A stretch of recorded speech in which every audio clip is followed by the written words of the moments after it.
If you're of a certain age, and I'm counting myself in this category, you will remember fondly the classic video games such as Pac-Man, Space Invaders, Super Mario and the like. These are games that have yet to be surpassed in terms of sheer awesomeness and quality.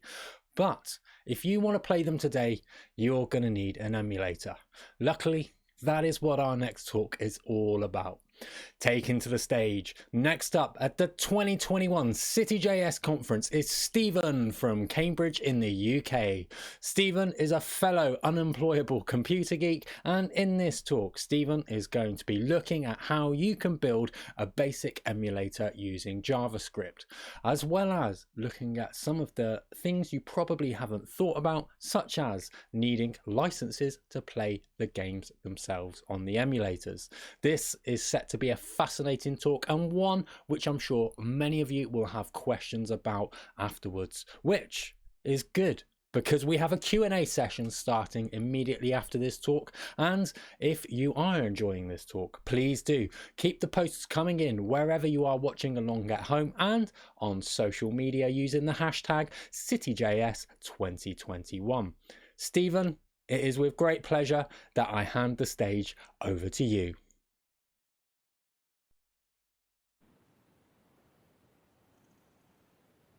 Hello. As this part of the slide says, my name is Steve. As this part of the slide says, I'm a bit of a geek. Now, if we've all pressed play on the right video, this is a session about emulation and the emulator framework and how anyone can build an emulator in JavaScript. Over the next 30 minutes or so, I'm going to be talking about the basic principles of emulation, the terminology that we use. I'm going to look at how we can start building an emulator, how we can use the EMF framework to make that quicker, and look at each of the individual components, such as memory or the CPU. I'll then move on to improving that emulator and adding the collateral, such as the licenses and the other things that we need to really make a full emulator package. But before all of that, who am I? What have I done to earn a place on this video screen? Or as this should probably be called, the ego slide. This is where the speaker brags about themselves for 10 minutes while everyone else looks for the fast forward button. Well, I'm a developer. I've always been a developer. I've built on many different platforms and in many different languages. I've done online things, I've done mobile things, I've built cloud infrastructure, I've done serverless, I do WebRTC for streaming, I've done AR and VR and a whole load of different things. Unfortunately, none of that is important. Not one single thing on that slide is important. What's important is what's not on that slide. And what is not on that slide is the term emulator developer. I do not professionally develop emulators. I do not work at a university studying old machines where I've got access to the original manuals. Everything I'm going to talk about today is stuff that I have learned by building my own emulators in my own time, which is a very long-winded way of saying, if I can do it, anyone can do it. So to start off, let's look at the principles of emulation. What do we mean when we say an emulator? When in essence we are saying that an emulator is something that implements hardware in software. And in our case that's JavaScript, and it's actually quite straightforward, but I am going to use the word emulator rather than simulator. Now, emulator means that you are making something that does the same as something else, and it does it in the same way, using the same methods. Well, when we build an emulator in JavaScript, we're not simulating the electrons that go around a chip, or the electrons that flow between a memory chip and a CPU chip. So what we're actually building is a simulator. It does the same thing as the other thing, but in a different way, using a different method. But in the same way that journalists call people that break into computer systems hackers, whereas they should be correctly termed crackers, unfortunately we've kind of lost that battle. And with emulations, we've kind of lost that battle too. So by the term emulator, although I strictly mean simulator, for the purpose of easing the narrative and to use the popular vernacular, I will use the word emulator. So apologies in advance to the purists.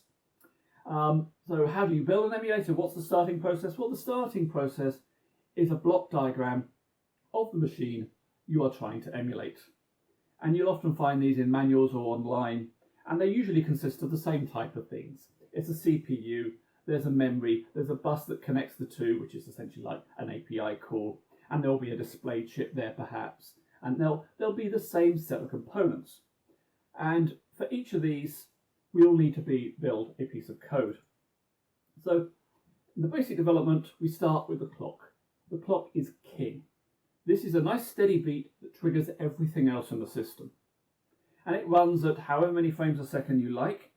Now, the fastest thing in the system is usually the CPU, but when I build a clock, I build to the fastest, slowest thing, which is to say, what things does the user interact with? Well, the fastest thing they usually interact with is the screen. It refreshes, let's say, 50 or 60 times a second. The slowest thing in this whole chain is usually the user. They operate at, well, maybe 1 key press a second, but the fastest of those interactivity elements is the display. So that's one of the main things that we think about. We run everything from the display. So as an example on this clock, this is running 60 frames a second, and every 1/60th a second, we send this vsync message to the rest of the system. We're also able to take this and say, well, in 1/60th a second, how much processing has the CPU done? Have we read some input in this time, and so forth? And we'll look at those things shortly. But ultimately, start with the clock and let everything spawn from that. The next is the code for the chips. Now, there will be a number of chips on every single board, and you'll generally consider that one chip is one module. Now, these rules will bend. So if you have a retro computer from sort of the early to mid 80s, you'll often find that there were a number of chips all labeled RAM. That's because a 16K RAM chip, yes, that's kilobytes, not gigabytes, a 1 kilobyte RAM chip was less expensive than 16 kilobyte RAM chips. A 16 kilobyte RAM chip was more expensive than 16 1 kilobyte RAM chip. So there would be 16 individual chips to make up that machine's memory. We generally do not bother emulating each chip in this case. We emulate the memory as an individual block because they can be addressed and they will function as one. We also have to consider the number of bits, and this is apparent throughout every single part of the system. In JavaScript, as we're probably all aware, is that behind the scenes, the engine will adapt the variable type according to whatever it's meant to be storing. If it goes from a string to an integer, it'll make a note of, oh, this is an integer now. Well, the number of bits is, well, how many bits do I store that number? So if you're storing a number between 0 and 255, you only need 8 bits of data to store that. And chips store them in, say, 8 bits. Now, if we do a calculation that requires us to store the number 256, which requires 9 bits, JavaScript would just say, oh, you need more space for that. Here you go, have more space. Unfortunately, CPUs can't do that, nor can the memory chips, nor can the I/O ports. So at every point where we operate on one of these 8-bit values, such as a CPU register or an address in memory, we have to make sure we never use more than those 8 bits. And this is the sort of thing that you'll see a lot in emulator code. We'll perform a piece of basic 8-bit arithmetic by adding 2 numbers together, and then we have to mask off all of the bits that we are going to be using. That is, the least significant 8 bits, the lower part, the 0 to 255 part. Or if we're doing 16-bit arithmetic, same multiply, we just mask off 16 bits. Now, EMF has this class called EMF number that lets you store and automatically mask these bits. It also handles to complement automatically, which is quite useful. And we do it on the write process. So when we calculate something and we're writing the result back into a variable, it's at that point we do the masking. It's like writing code. You will write code once, you will read code many times. So it's best to write it the best you can in the first instance, which is why we write the data in its correct form to begin with. So let's start our implementation. Where shall we begin? Well, the easiest place to start is with the memory, because memory has a very direct mapping between what the hardware does and what we think of as a piece of JavaScript, which is memory is just an array. And we can read and write that array as we'd be able to expect to be able to read and write the memory. If we have multiple chips, such as a ROM chip and a RAM chip, we just need this simple little block to say, well, does this memory chip fit in this part of memory or this part of memory? What's its address? And then switch accordingly. Now, I call my functions read8 and write8. That's because I'm intended to read and write 8 bits of memory.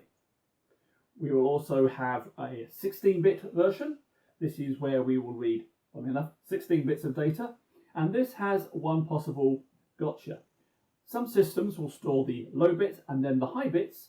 Some systems will store the high bits and then the low bits as you work through memory. This is known as the endianness, and it will be either big endian or little endian. There are some weird systems that use middle endian. You probably won't have to deal with them. But you have to check whether your system is low, big endian or little endian to know whether the low bits are here or here. It's not difficult. These are the two variations you need. You just have to remember to use the right one.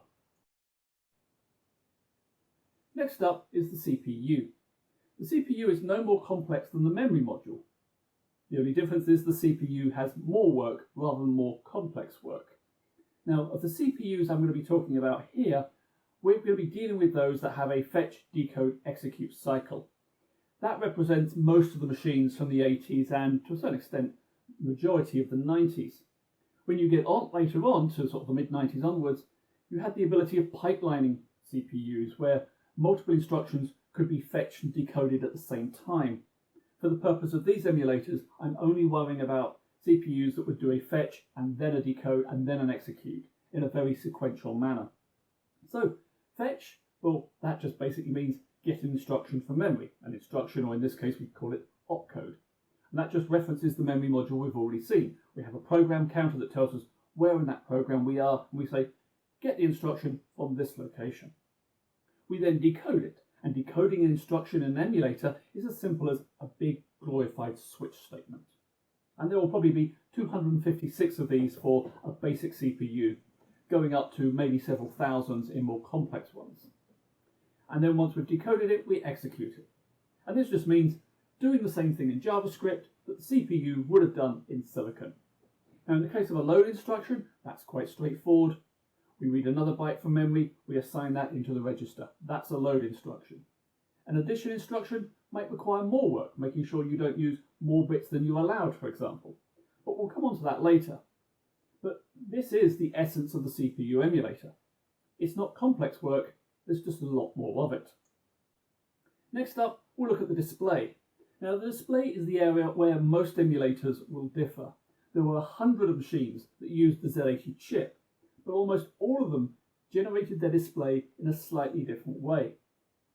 So if your display, for example, is like this, where you have a text screen that sits in memory from address 1024 to 1536, you can simply read each byte from memory. You can look at the character and you can say, right, well, if this is the character that needs to be at this position on the screen, I will draw it at this position on the screen. And then repeat for every one of those 512 characters. Now, if you've got a graphic display rather than a text display, then you'll do exactly the same thing. You'll look at a byte, you'll say, what colour does this byte represent? What graphic image does this byte represent? And then you'll draw that onto your canvas. Again, there's nothing complex up here. There's just a lot of work to do if you're going to write a lot of emulators. So here is the Space Invaders example. It is 224 by 256 pixels, which is a portrait orientation. This was normal for games cabinets at the time. It's black and white. Every pixel is individually addressable, and the colour you see was achieved in the original hardware by putting a piece of plastic over the screen. Here we just use some coordinate checks to determine whether it's a white pixel or a grey pixel or a white pixel or a red pixel. You can spot this if you look at the missiles, for example. You can see how they change colour when they pass the defensive barriers at the bottom of the screen. Pac-Man, on the other hand, it's still portrait orientation, but it's 224 by 288 pixels. But there's only a few bytes of memory used in this display. That's because this display is built up from tiles and from sprites. The tiles is the map, for example, that background image of the maze that you can see. That is generated by a series of tiles, and each byte just says tile 1, tile 2, tile 3, and it also indicates the palette of each of those tiles. The tile graphic itself is in ROM, so that can't be changed. There's also the sprites. The sprite is used for Pac-Man and for the ghosts themselves. And again, the sprite data is held in ROM, so it can't be changed. So all you say is simply draw sprite number 2 at XY and flip it horizontally. Or flip it vertically. Or flip it horizontally and vertically. It's also interesting to note that these sprites will wrap around the screen from the left to the right, but not wrap around the top to the bottom. So as I say, every single machine will probably have a slightly different display emulator. And the spectrum, well, its display is a law unto itself, so we'll save that for another day. Next up, I should give you a word about optimizing this code. Now, obviously, we want our emulators to run fast and we want them to be real time. So a word about optimizing your code, don't. At least, don't do it immediately. Premature optimization is the root of all emulators. You probably won't need to do it. For the last year, I've been writing quite a lot of JavaScript emulators. And you're probably thinking, well, JavaScript is slow, you're going to need to optimize it. But funnily enough, I just wrote the code first time, I minified it, and the minified version, by using short variable names and reducing all the spaces, actually makes it run real time. That includes machines like Spectrum and Pac-Man emulators, which is fast enough for what I need right now. So what emulator should we build first? The accepted wisdom is chip 8. It has a very simple processor with 30-something instructions. The display is very simple. The audio is very simple. It's nothing more than a beep. So the accepted wisdom is this is why you should write chip 8 first. Well, you should write chip 8 first, but not for those reasons. The real reason is there is a chip 8 emulator for almost every programming language on the planet. In fact, there are probably more chip 8 emulators than there are pieces of software written for chip 8. So you should be able to write it. You can find good examples online. And by building in a language which already has a chip 8 emulator, you can compare yours. So if, for example, your display isn't working quite right, you can plug your CPU code into someone else's display code, or vice versa. You can even run your emulator and their emulator side by side and compare the machines at every single step. This makes it quite easy to find out where your emulator is going wrong. The problems in emulator development don't come when you're developing it and working it out. It comes when you're testing it and you suddenly find it doesn't work in one really odd, weird case. And with that in mind, we have a little mid-lecture activity. And this is a high-level language. It's A plus B. There is nothing complex about that at all. But everything there is explicit. A equals A plus B. Now, if you were to implement that in assembler, it doesn't look any different. Add A to B. That's all it does. But there is something implicit about what's going on behind the scenes. So if you were to write that and emulate that, your high-level code would be A equals A plus B. Nothing strange there. But what the chips also do is they set a series of flags. And these flags indicate what's happened in the last operation. So there'll be a 0 flag, which gets set whenever the result was 0. There's an overflow flag for when it says, well, you've only given me 8 bits to do this calculation, and I ran out. So I'm just going to point out the fact that I ran out of bits. It's up to you as the programmer to do something with it. There'll often be a negative bit. So if the result ends up setting the high bit, the most significant bit, this flag is set. This comes from the fact that to's complement is usually used. And as an assembly programmer, you'll fully appreciate the pain that this can cause, but it'll be a flag that gets set completely implicitly by the CPU. There'll be a carry flag along the time. So if you have run out of bits, it says, by the way, I ran out of bits. That's your overflow flag. And it says the bit in question is this one. And of course, as we said earlier, if you've only got 8 bits to store a value, then we have to make sure that the range is between 0 and 255, thereby only using those 8 bits. And the problem comes in not this sequence of instructions, but the fact that not every assembler programmer will use these flags. They will use the add A, B instruction, but they might not use the 0 flag, or they might not check the overflow flag. As a consequence, you'll find one piece of code that uses the instruction add A, B, and it works fine. And you'll find another program that uses the add A, B instruction, which doesn't work fine, because one of these has been missed. And it's this implicit side effect which cause problems in some software running on some emulators. And it's because of this that it's always a good idea to have another emulator written in the same language, which you can compare with. End of mid-lecture activity. So I guess the punchline of all of this is to not get despondent if your emulator doesn't work first time. Try several pieces of software, because you may well find that another piece of software works fine, in which case it will give you that little bit of confidence to keep going. And of course, you can always write your own software, which might just be as simple as a loop to fill the screen with a particular colour. And this gets you going, and you can see that each of the parts of your emulator are working fine. So let's look at how we can piece this all together. And because I'm using the EMF framework, the link to the GitHub is in the notes, so you can always follow along if you'd like. We start by building the machine, and this is an object. And this is an object with a number of classes or modules that just represent the type of things that we're going to be doing. So we have a CPU module that emulates the CPU, we have the memory, we have display. In this version I have the IORQ, which is the input-output request, and we also have a ULA, which is a ZX81 and ZX Spectrum specific thing, uncommitted logic array if you're interested. And we construct each of these as part of this machine object. I split the machine into two parts. I split it into a device, which talks about the physical components, and I talk about the bus, which is how they each connect. We term like an API as the way of getting from one system to another.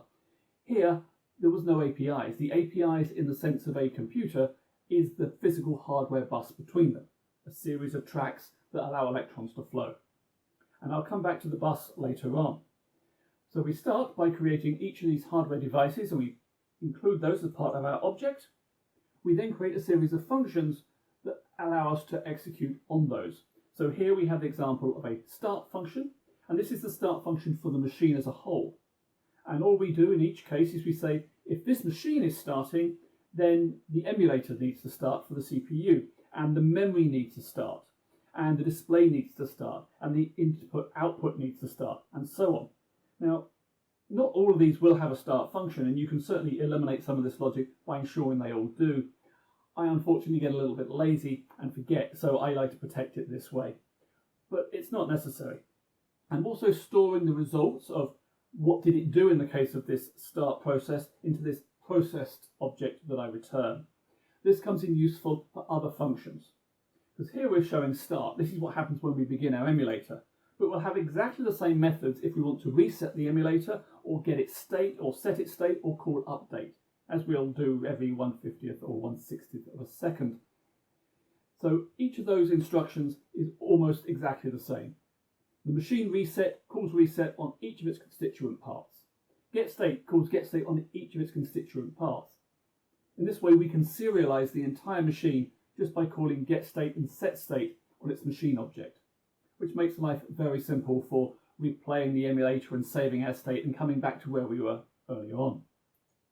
An update, as we saw, is what we call to trigger the display or trigger the CPU to go and do some work. With that in place, we have our machine. We have an object that describes our entire machine. We just need to emulate it. And that is simple. In EMF, we have a thing called a controller, and the controller has its own animation loop. It sits there and it spins, and it says, right, I have now been processing for 1/60th of a second. What do I need to do? It goes, right, well, the CPU runs at this speed. I will call CPU update with this number of ticks. I need to update the display once, so I'll update the display once. I need to read the input, and so forth. And this code is essentially all that main emulator boils down to. Now, the embedded emulator is the first of 5 tools that you'll see in the EMF emulators. And if you go to the Emulate's website, you'll be able to play with the emulators and you'll be able to see these in action. But briefly, it comes down to the embedded emulator, where it emulates the thing and does nothing else. There is the development emulator. This is the thing which I use most often. This allows me to look at the memory, it allows me to look at the CPU state, what registers are set, what flags are set, and allows me to review the disassembly of the instructions that I'm processing at the time. There is a comparator, which allows me to run 2 emulators side by side, so that if I have a bug in my one, I can check it with someone else's to see how well they're doing. I have an assembler module, which allows me to type in some assembly code. It will then assemble that into a suitable code that can be run on that machine. I can then naturally export that into a nice EMF state, which is just basically a JSON log that says, right, this machine has this CPU in this state. It has this memory in this state, and so forth. And finally, there's a disassembler, which does the reverse of the assembler. It takes this binary blob and says, what instructions are here? So what other functionality does EMF provide? Well, in addition to the serialization that we've already seen with getState and setState, we also have EMF importer and EMF exporter, which basically allow us to drag and drop that file into the emulator or save as back to the desktop. We have a UI framework that allows us to see the assembler or see the disassembler, or actually change some of the values in the CPU directly, which is great for debugging. Also, we have a debugging framework that allows us to type commands to set breakpoints, and the emulator will just naturally stop at those points. And of course, we've got the usual facilities to transcode information from hexadecimal to binary, from binary back to decimal, and so forth. These tools are quite handy. These are the sort of things where if you have a ROM file, for example, you can use these tools to convert that binary ROM into a JavaScript array, which you can then load into your memory module quite simply. So now let's look at the collateral. What is everything else we need to do? Well, one of the nice things to do is documentation. This is a way of future-proofing our emulators and our machines for the next generation. It's very easy to explain why the emulator does something. It might not be obvious from the implementation though. So the source code tells us how the emulator works. The comments tell us why it does it. The documentation should tell us what it's actually trying to do. Because sometimes you will need to optimize the code, and when that happens it won't be obvious as to how the original machine worked. It'll just be as the result of the emulator. So being able to document what is actually going on behind the scenes is a good thing. So with licensing, there are 4 licenses to consider. The first is the CPU itself. Now, we are emulating the CPU and not using the CPU in any way, so we are not using any of its original work in ours, so there's no issue there. I mean, there was an amusing case many years ago. The Z80 was binary compatible with the 8080. They used the same numbers for the same instructions, and the instructions did the same thing. And they were allowed to do that. But they weren't allowed to use the same instruction name. So the mnemonics for the assembler code, such as LDA for load A, was copyright. And they weren't allowed to use it. So they had to call it LD space A and things like that. So we're not doing that. We're using them for our assemblers' sake, but because that allows interoperability, it's fine, and we don't have to worry about the CPU license. The second license refers to ROM code. Now, most microcomputers of the 80s and 90s would boot their operating system from a ROM chip rather than from disk. And this ROM chip would be a basic interpreter or a fourth interpreter if you're a fan of the Jupiter race, or maybe the operating system itself, such as Kickstart in the case of the Amiga. This ROM chip contains software. The software has a copyright. So there is a license attached. And some companies have allowed their ROM chip code to be used in emulators for free, and some haven't. So you need to check before building. Sinclair sold their business to Amstrad in 1985, and Amstrad consequently opened up the ROM chip to say, look, you can use this in emulators as long as it's free. And it's probably one of the reasons a Spectrum emulator was one of the first things I tried to build. Third is the license for the emulator itself. Now, this is your software, so you're free to use any license you like. I use GPL3. That's because my emulators are intended for digital preservation. I don't want someone taking one of my emulators, hiding it as a service product, and then not giving those changes back to the digital heritage community. And finally, the software to run on it. Running an emulator is all well and good, and playing with the basic interpreter from an old machine is quite fun, but at some point you'll want to run other software. And this is where Abandonware comes in. Now, there are 3 things to know about Abandonware. The first is it refers to any piece of software which is no longer sold. So that is sold online or streamed online or sold in boxes, in shelves. So if the software is not sold anywhere, that's Abandonware. The second thing about Abandonware is it means that the copyright holders cannot be found. So the copyright holder might be the person who wrote it, it might be their publisher. Their publisher might have sold it to another publisher, and they might have sold it to another publisher, and so on. But if you can't trace who currently owns that piece of software, it's Abandonware. It means you couldn't pay them even if you wanted to, because you can't find them. So it's Abandonware. And the third thing to know about Abandonware is that it only refers to software if you're not charging for it. So if your emulator is free on a website, and they're saying, hey, look at my fantastic emulator, here is some software that proves how fantastic it is, as long as you don't charge for that, that comes under Abandonware. So those are the 3 things you need to know about abandonware. Sorry, there are 4 things you need to know about abandonware. It does not exist. There is no such thing, and there is no basis in law for abandonware, unfortunately. So everything is still under copyright. 50 years after death is valid in some countries, and in others it's 75 years after death of the creator. If there's 2 creators, then it's the death of the last one to die. But we're talking of an industry that is not even 75 years old yet. But if you can find a game for a 40-year-old machine that was written by someone 10 years after they died, and they lived in, say, the Caribbean Netherlands, then go ahead, you can use it. It's out of copyright. But for everyone else, they're just using the phrase abandonware to justify IP theft as it is described in the Berne Convention. Sorry about that. And finally, testing. Testing is a fine thing to do for all forms of software. But for emulation, it's normally limited to run a few games and see if they work. The more games work, the more confidence you have in your software. But this is never going to be exhaustive. If you remember earlier on, we saw some implicit side effects where flags would be set according to the result.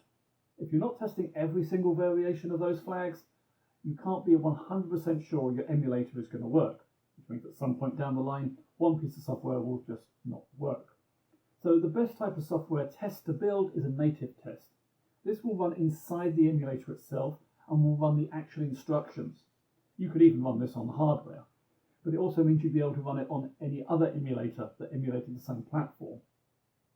Another way of doing it would be to build a test harness. So if you've got a Chip 8 emulator, for example, there's probably another Chip 8 emulator written in the same language. So you would be able to run both emulators side by side and check the results at every step. Again, this only relies on you having a perfectly valid test suite or running enough games so you've hit all the instructions, but it is another way of giving you a good rule of thumb to see if your code works. One warning on that is interrupts can and will mess you up if you don't synchronize those as well. And thirdly, unit tests and integration tests. These are the standard tests that we all know and love from our proper jobs in software development, but here it would be something very unique to saying, I expect the emulator to set that flag. I expect it to not set it in that case. Again, it's a lot of work, which is why a lot of us don't do it. Sorry, I'm bad. So in conclusion, writing an emulator is quite simple. EMF provides a lot of the heavy lifting for us, especially when it comes to making sure we use only the right number of bits for each of our calculation, or providing a debugger or a UI framework that allows us to not only debug the software, but our emulator itself. The problem comes when it's ensuring all the software runs all the time in our emulator.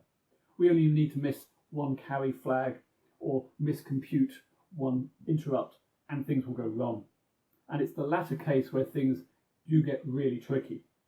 So with that in mind, that's the pre-recorded part of the talk over. We'll get back to the live sessions for any questions and answers. The links are up there, and bye for now. Stephen, what a fantastic talk. Thank you very much for delivering it as part of this year's conference. I'm sure everyone watching along at home will be joining me in giving you our customary around the world round of applause.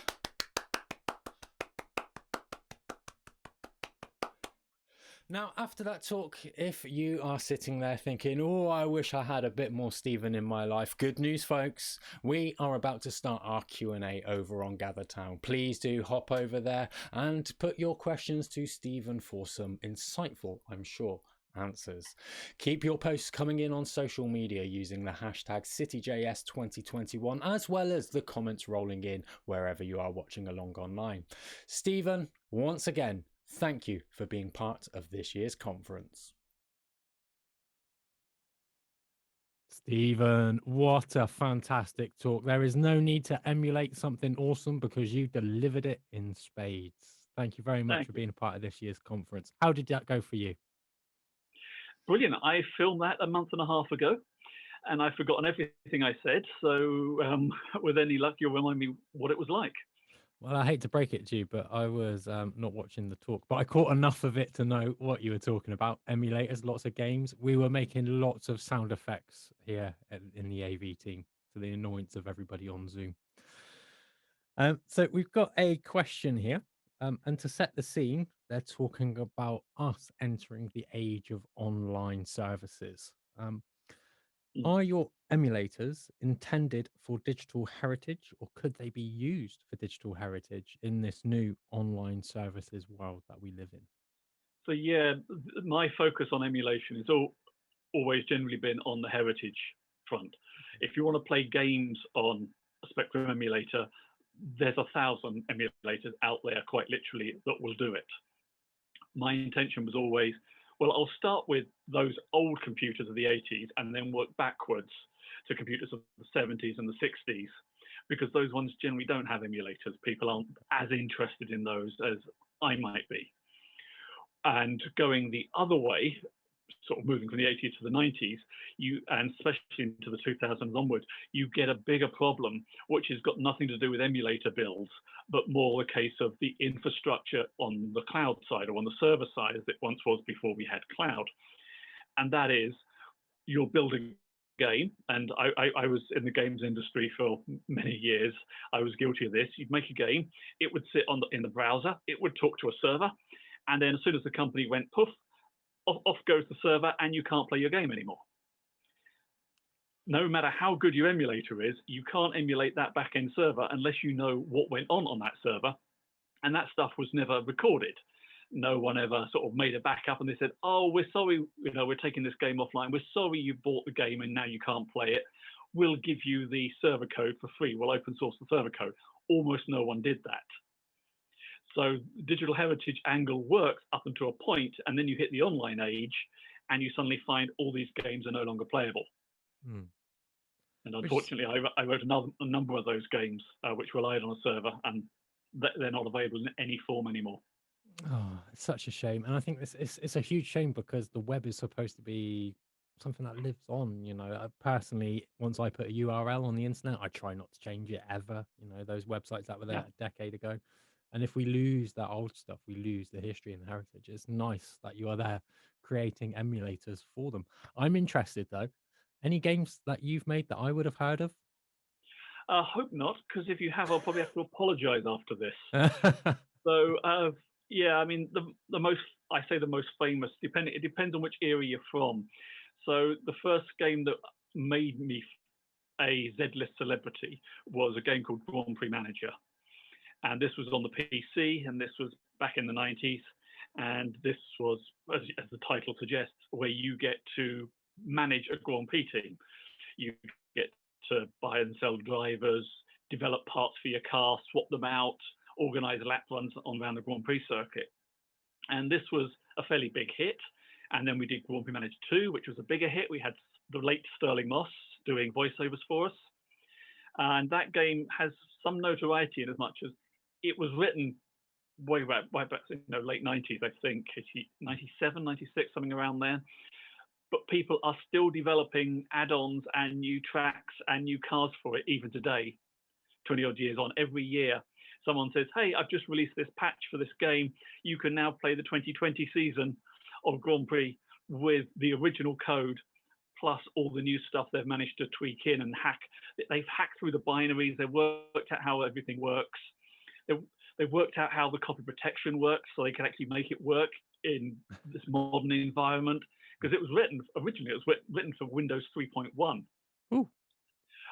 which for the new people, this was not released in 1931, unlike Windows 95 and all that. This was before they had a year on them.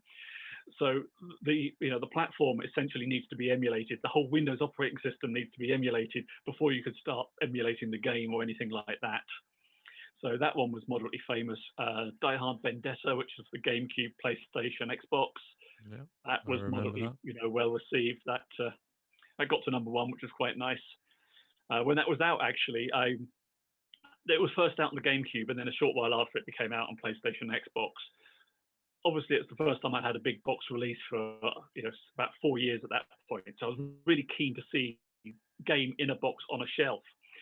So a couple of the chaps from work, we went down to Toys R Us in the lunch break, and we went to get a copy of the game. Now, at this point in time, when 3 or 4 grown men in their 30s walk into a toy shop, you do get some funny looks. Yeah, I And bet. we did have security following us around the store, trying to work out where we were going and what we were up to. They were probably even more confused by the fact that our game had reached #1 in the week of release, but no one had told the Toys R Us staff. So it was still down at number 27 or something. Oh. So we spent the next 10 minutes just moving all the games up to the #1 slot, and I said, look, this is where it belongs. I've still got a picture somewhere of me pointing out the thing, and you can see a security guard in the background still looking over and going, what are they doing? It's not something you get for a website release, is it? The ability to go into a shop and jig it around. This is the #1 website in the world now. It should be at the top. Yeah, there's certainly something we've lost, I think, when we don't have physical media and physical things that, have the ability to be preserved. Stuff just disappears. At the Computer Museum in Cambridge, we have Douglas Adams's original Apple. I think it's a Mac 2CE or something. I can't remember the model. But when we had that, they went through and they said, well, maybe there's some stuff on the hard drive still, and maybe that's useful to his sort of relatives and descendants. So they ripped a load of stuff off, stuff that normally would have got lost. Now, presumably there were some emails that have also got lost. The first drafts that were written on word processor, because you don't have a stack of paper that you hand edit, you just go over them in the word processor. Yeah. So the first drafts of all this stuff is also getting lost. It's not just computer games that need to be emulated and preserved. It's old file formats, it's old word processors. Granted, I don't care about, Excel spreadsheets from some corporate company from 30 years ago, but writers who have their first drafts on a digital machine somewhere, it would be nice if that stuff could be preserved. Say, look, this is how this great writer became great, by having this first draft that wasn't that great and a second draft that was better, and so forth. Yeah. Which requires, extension of just, as well as emulating the machine, it's understanding file formats even, and being able to break that down. And obviously, back in the day, it was all proprietary file formats, all binary formats. So you'd literally have to go in and pick them apart byte by byte. And that sounds... Emulators make that an easy job. Emulators make that an easier job. Correct. I'm glad you put that caveat in there. Unfortunately, we are running out of time, and I could sit here and talk to you about this stuff for hours, and we haven't even touched upon your magical skills yet, but hopefully we will do in the future. With every single speaker, we have been asking some rapid fire questions, and you are no exception. So you will have to subject yourself to these as well. Quick answers and see how it goes. Tabs or spaces? Tabs. Okay. I've got to be honest, tabs has been having a resurgence today. It was all spaces for the last 2 days. Yeah, I mean, I use spaces because I have to, because that's the coding guidelines. But tabs, if you have a choice, tabs are much better because they have an accessibility factor in them. So that if you're working and you can't tell that is different from that as in spaces, then tabs just say, well, the end user can tabulate as they see fit, so it's more accessible to them. I will convert myself over to tabs for that one reason alone. Thank you for explaining why it is important. Front end or back end? Back end. Back end. Spoken like a true emulator person. Cloud developer type person. Yeah.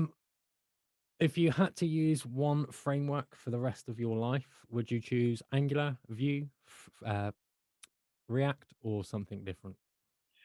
Whichever one is going to get me a job. I'm unemployable, remember? Oh, yeah, of course. I wouldn't bother with any of them then. Stay unemployable. It's far more fun. Yeah. And finally, apples or bananas? Neither. I'm pretty much allergic to fruit. I mean, you're a man after my own heart for a few different reasons now. Yeah. Stephen, that has been an absolute fantastic talk. It's been a stimulating conversation with you. Thank you very much for being a part of this year's conference. If you are watching along at home, please do make sure you visit the sponsor booths in the upcoming break. It's not coming straight away, but it will be coming up. I think there may be 1 or 2 prizes left for you to win out there. Once again, Stephen, thank you very much for your time today. Thank you.